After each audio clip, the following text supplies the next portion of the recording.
پہلے بھی باتیں ہوئی ہیں، ہوتی رہی ہیں، بڑے ججوں کے حوالے سے چلو ٹھیک ہے، نہال ہاشمی کا بھی سمجھ آتا ہے، یا دانیال کا، یا طلال چودھری صاحب کا، یا جس کا بھی تھا، لیکن سیشن جج کے حوالے سے ہمیشہ فیصلوں کے اوپر بھی تنقید ہوتی رہی ہے، ججوں کے اوپر بھی ہوتی رہی ہے، لیکن ایک دم سے لارجر بینچ کا بننا یہ بالکل رائٹنگ آن دا وال ہے کہ ان کو پریشرائز کرنے کی کوشش ہے، اور اگر بالفرض وہ پریشرائز نہیں ہوتے، جس کا قوی امکان ہے،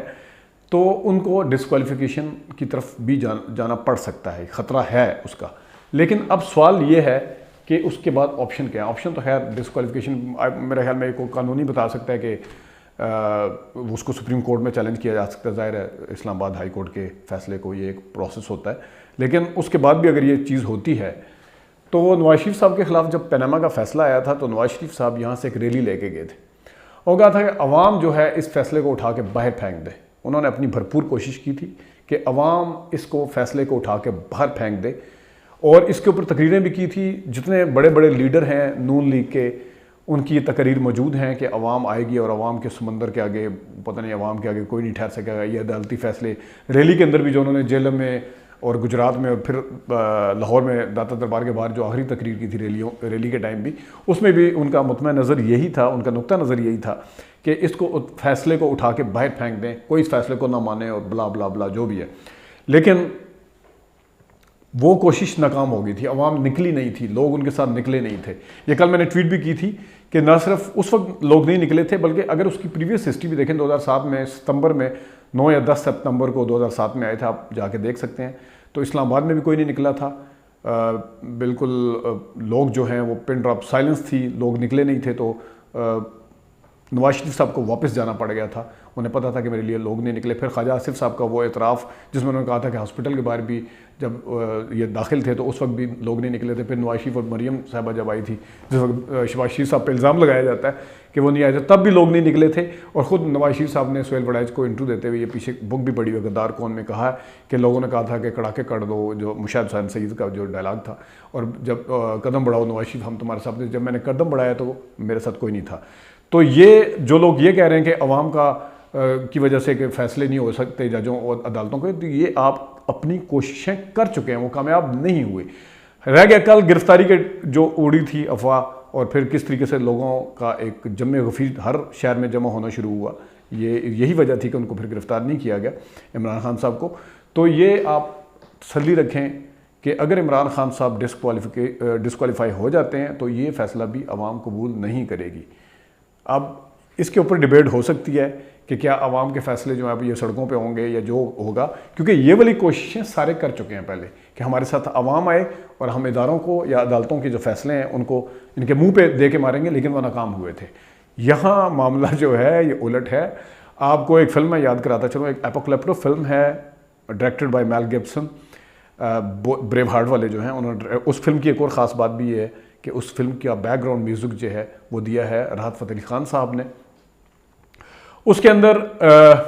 ایک چیز ہے کہ وہ پرانی سویلائز وہ دکھائی ہیں، ثقافتیں دکھائی ہیں ایک دوسرے کو، جنگلی اور لیے وہ، خیر وہ بسائڈ دا پوائنٹ۔ اس میں نقطہ جو اٹھانا چاہ رہا ہوں، اس میں وہ جب ساروں کو ان کے ساتھیوں کو مار دیتے ہیں، جو ولن پارٹی ہوتی ہے، تو ایک کو سب کو کہتے ہیں بھاگیں، وہ بھاگتے ہیں، کوئی بھی سروائیو نہیں کرتا، ایک ان میں سروائیو کرتا ہے جو ہیرو ہوتا ہے۔ اب ہیرو کے پیچھے جتنے لوگ بھاگتے ہیں تو وہ ان میں سے ایک بندہ جو ہوتا ہے وہ جنگل کے اندر جب جاتا ہے تو دیکھتا ہے کہ ہر چیز فیور جو ہے وہ دوسرے بھاگنے والے بندے ہیرو کو کر رہی ہے، ہم جو اتنے طاقتور ہیں، ہمارے پاس اسلحہ بھی ہے، وہ بالکل کچھ نہیں اس کے پاس، لیکن اس کا مقابلہ کوئی نہیں کر پا رہا۔ تو ان میں ایک بندہ کہتا ہے اومن از بیڈ، اومن از یعنی کہ برا شگون ہے، آگے نہ جائیں، برا شگون ہے، آگے نہ جائیں۔ تو لیکن وہ نہیں مانتے، ظاہر ہے۔ اب وہ جو اومن از بیڈ کہتا ہے اس کو پہلے آگے جا کے سانپ ڈستا ہے، سانپ ڈس چکا ہوتا ہے تو اس کو دوسرا سردار کہتا ہے یہ اب ہمارے لیے لائبلٹی ہے، اس کو یہیں پہ مار دو۔ وہ جب مارتے پھر وہ دوبارہ ان کو جاتے وہ خود اپنے آپ کو کاٹ لیتا ہے ادھر سے اپنی وین وغیرہ جو ہے، لیکن وہ پھر سمجھاتا ہے کہ اومن از بیڈ۔ میں خیر ان چیزوں کے اوپر ویسے بلیو نہیں کرتا ہوں، لیکن میں ایک ویسے چیز بتا رہا ہوں کیونکہ پچھلے 4 مہینے سے ہر چیزیں الٹی ہو رہی ہیں، ہر چیز الٹ ہو رہی ہے،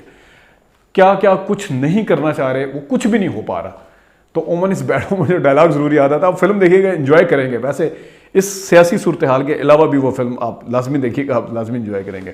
ناظرین، آپ کو اپڈیٹ کرتے رہیں گے، ابھی تک کے لیے اتنی اجازت دیجیے، اللہ حافظ۔